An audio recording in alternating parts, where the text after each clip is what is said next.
And welcome back, everybody, to another episode of Life from the Inside Out with Kris. And today I'm here with Serge, and we've been talking a lot about dreams and some of the connections with self-awareness. And it's really been some interesting stuff. I just wanted, if you're new here, welcome to the channel. We're going to be doing some deep trance channeling with Kris and getting in touch with some of our inner wisdom and exploring some really interesting topics. So I hope you'll stick around and check it out. If you're back, welcome back. And I'm going to encourage you to click the link below. There's a description below.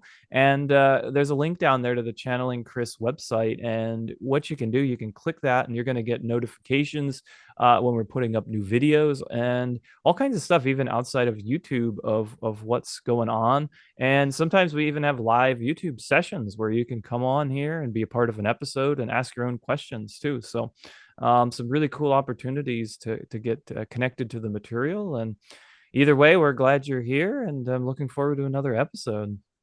Hi, Serge. Yes, and hi there. And also visiting the website within a few seconds on the lower right side of your browser window, a little pop-up will come on and it'll ask you if you would like to subscribe to our newsletter, which you can do. And a few times a week, we send out some updates, some excerpts from group sessions we do and various things like that. And so that would be a very nice addition as well. Yeah, that's true. You get little snippets of transcripts and all kinds of other material. So it's a really cool way to stay connected. So ready to go? Yeah, I'm ready. Let's go.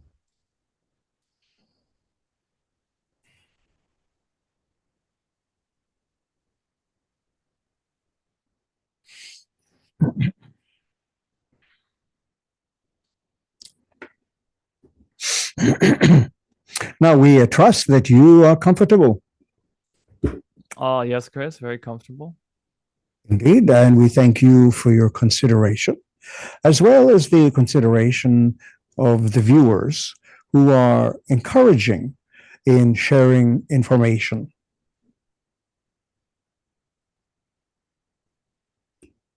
All right.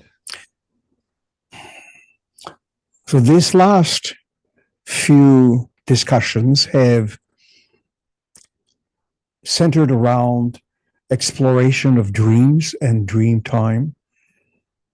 And we would like to take that a little bit further. This time it involves dream bodies, but not just the kinds of bodies you utilize in your dreams when you are sleeping, but your physical time and your physical body as well.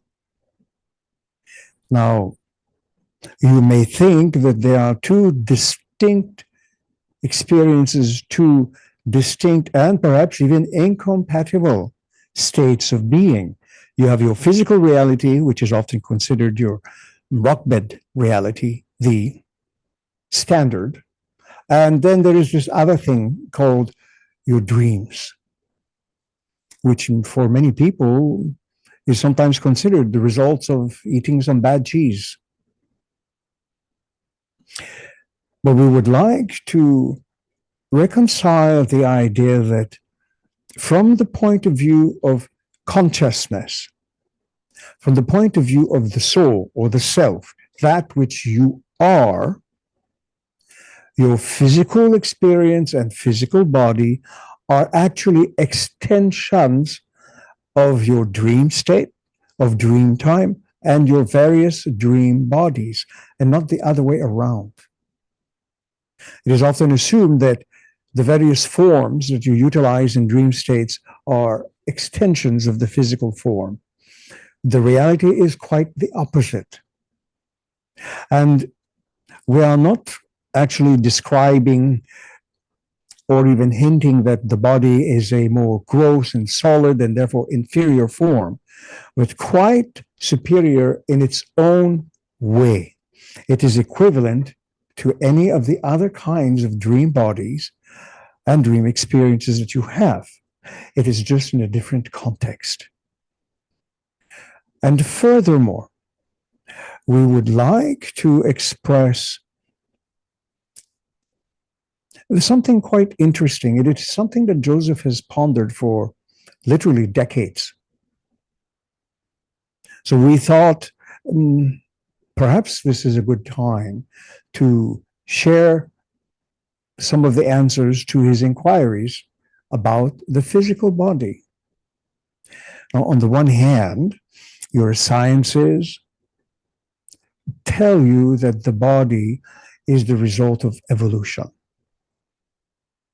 And in some form, it is. But it is more than just the result of evolution as it is understood.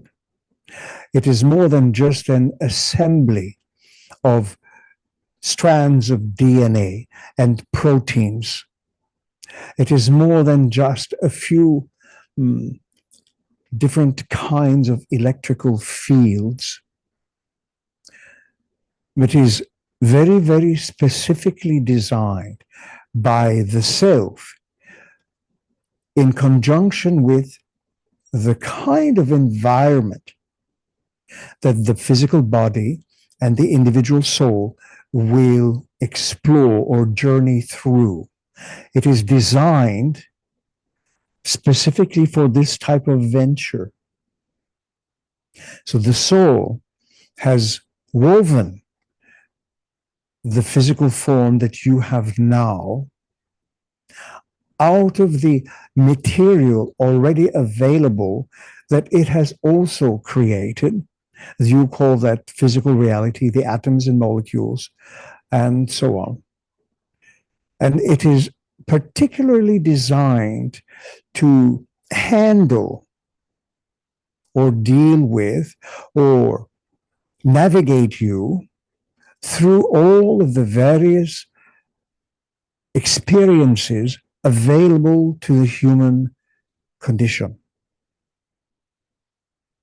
So it is specifically designed by yourself, or if you want your higher self, in such a way that it allows you to explore a wide range of emotional and feeling tones,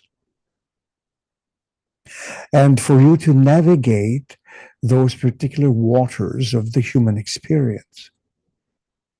It is not, as some would claim, an inferior or dumbed down version of light. It is also light. It is also consciousness. It has its own kind of awareness, which does try to encourage you, to urge you to follow certain impulses. And by impulses, we mean deep-rooted intuitive prompts that help you navigate through the ocean of your desires. So the physical form itself is an actual miraculous work of art and functionality. It is filled with consciousness. Every single atom and molecule that compose all of the tissue and everything else that composes your physical body is guided with intelligence. It is built upon the principle that you are the known master of your reality, the creator of your experiences, to accommodate within a certain field what you need to accomplish in your life. And this in itself is an incredible phenomenon, that you have been able to design this in this particular fashion. So it is not an accident of nature. It is not an accident of certain protons and other elements. It is a carefully crafted package to allow you to have a full range of experiences according to that which you have laid out in terms of probabilities for yourself. So you would design the physical body and its capacities and its abilities within a certain probable context, that which is probable, as well as that which is possible, all working together to get you to the experiences that you desire.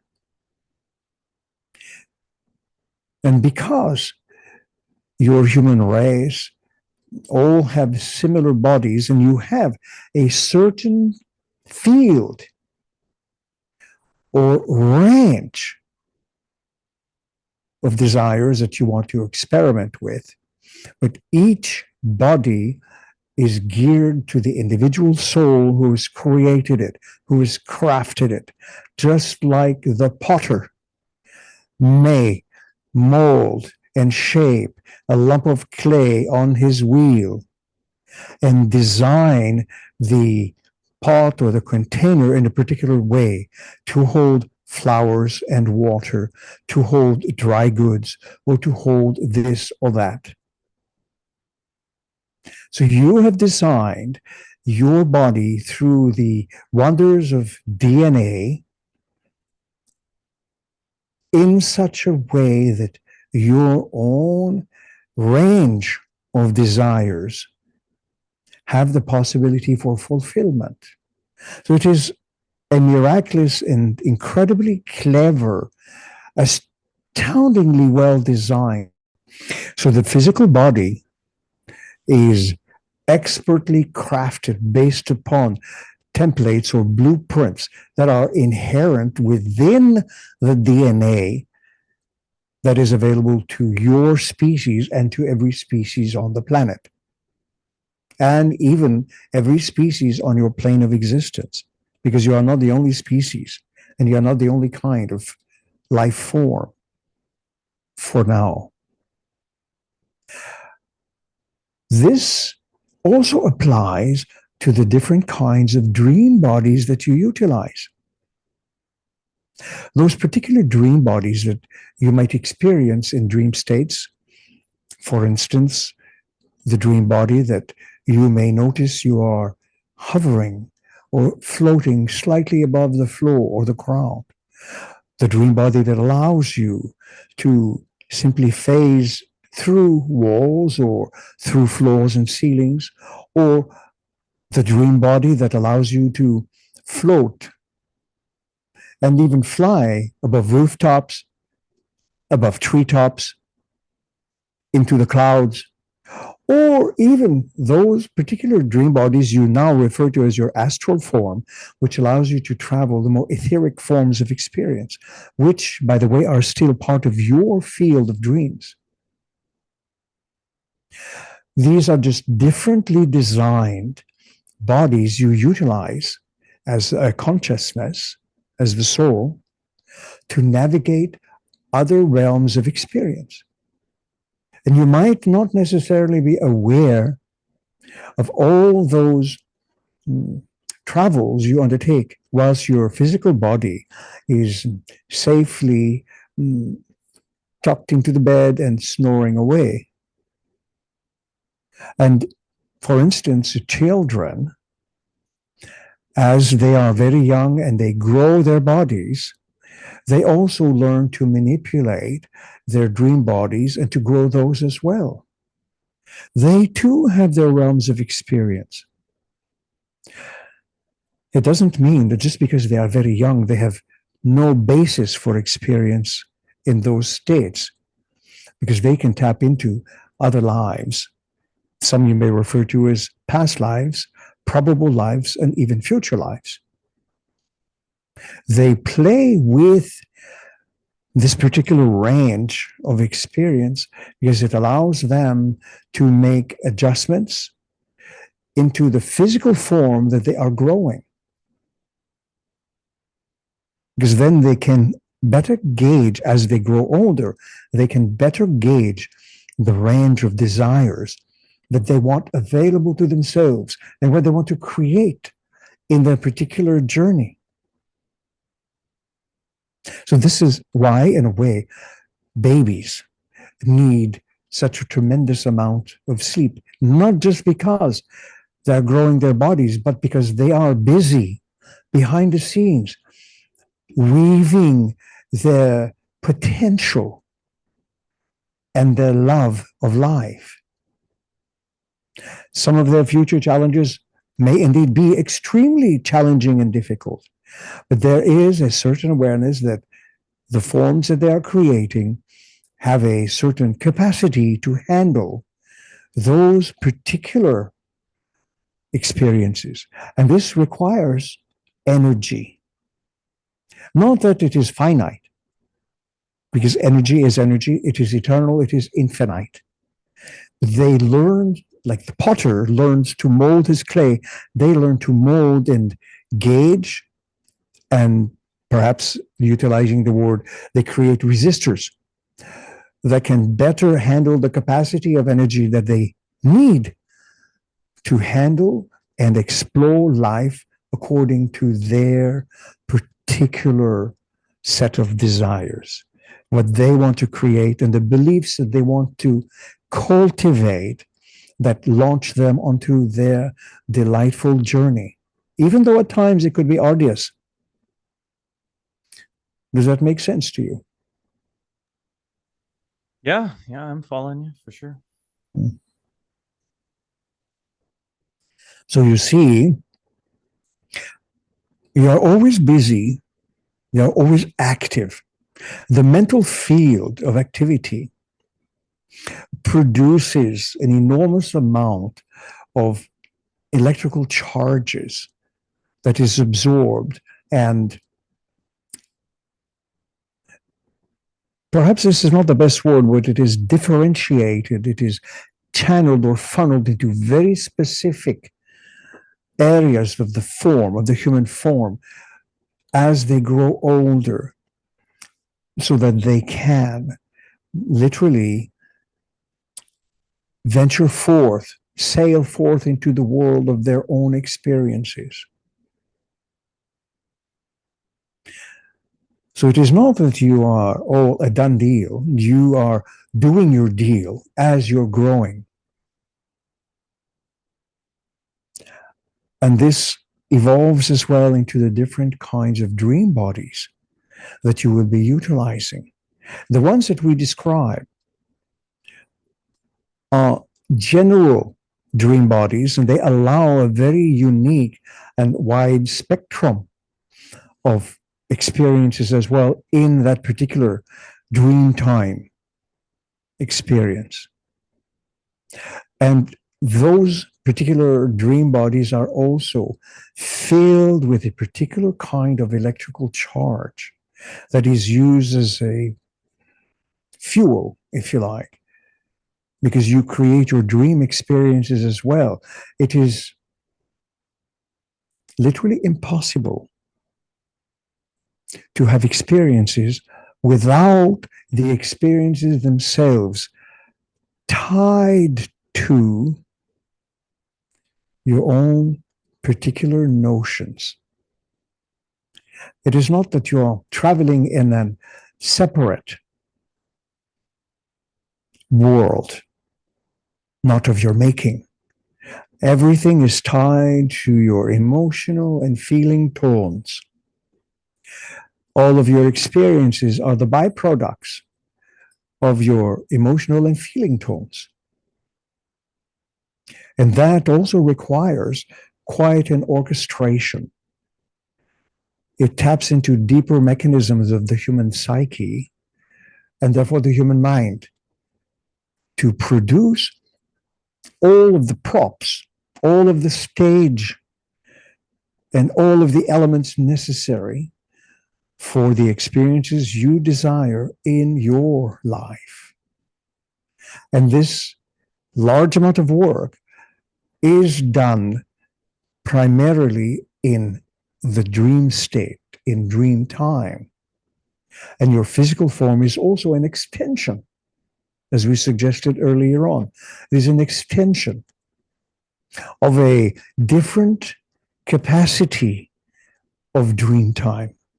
You simply have been accustomed to calling it physical reality or the real reality, whilst to the self, it too is a dream.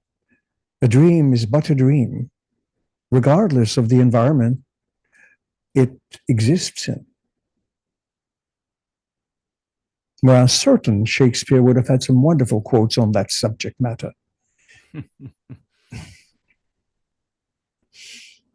Does that spark any inquiry? Well, there is one, and I do realize we're kind of getting towards the end of an episode, but and perhaps we can build on this too into the next. You mentioned to me once I had had a pretty startling nightmare, and you were dancing around this concept earlier in call it a little bit of the earlier monologue, that the idea with the nightmare was you said it was my own fear that created the nightmare and not the other way around. It's not that the nightmare made me afraid, it's that I was harboring my own fears and that got projected into the nightmare. And I think that's a little bit of a different concept, how many people would think of as emotions within a dream. And I was hoping maybe you could go into that. So, your emotional and feeling tones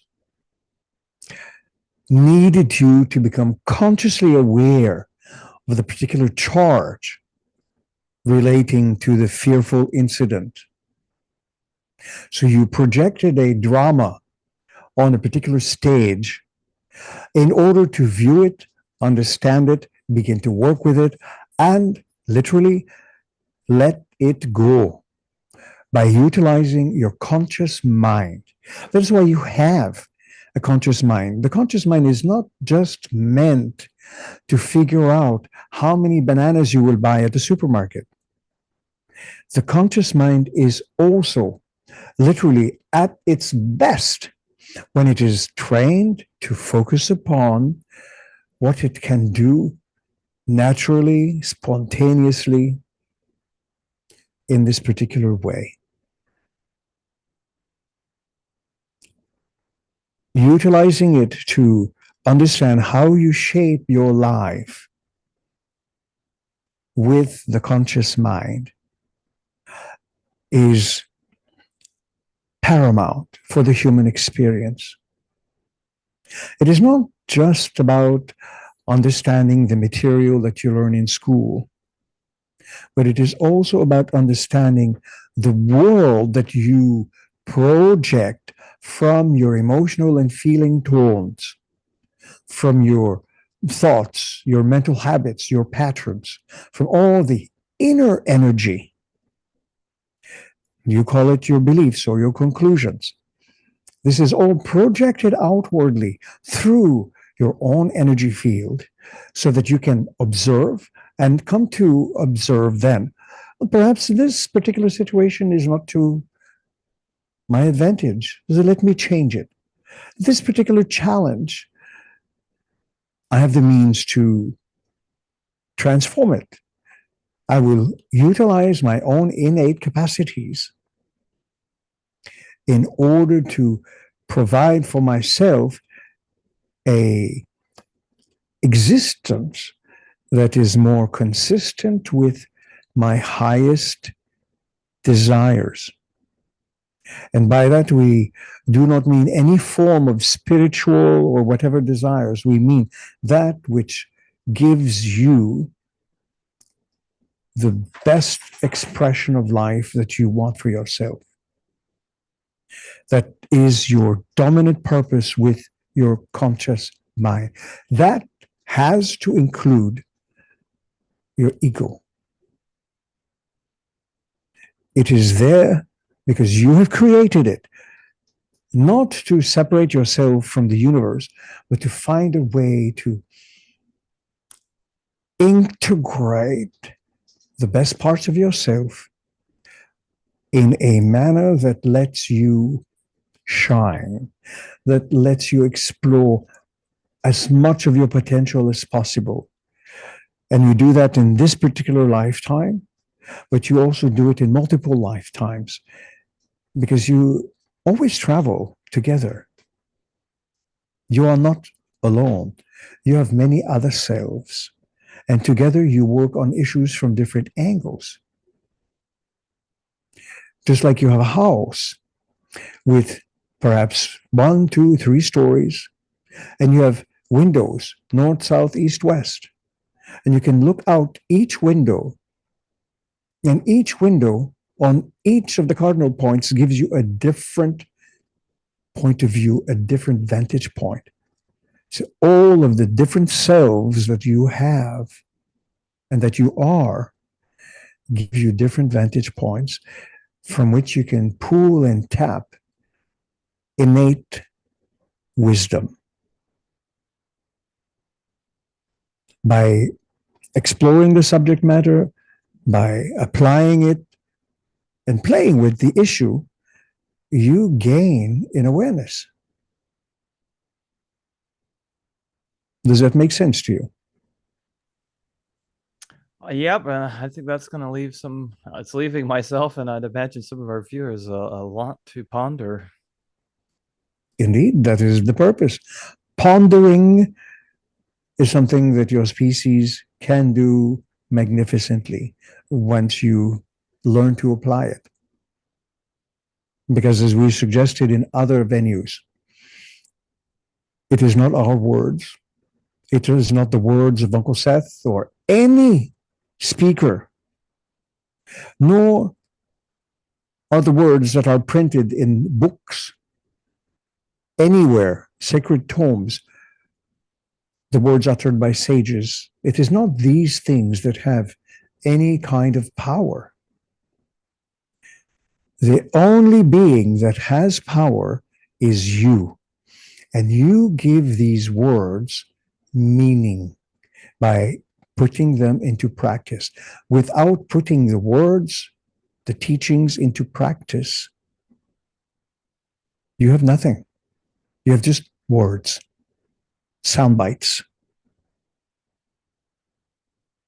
So, in other words, it is none of what is outside of you that has any significance. It is you that give these things significance, which leads into tomorrow night's new workshop, The Makers of Meaning. So, with that, we thank you for your consideration and return Joseph to you. All right. Thanks, Kris. We'll see you in the next episode.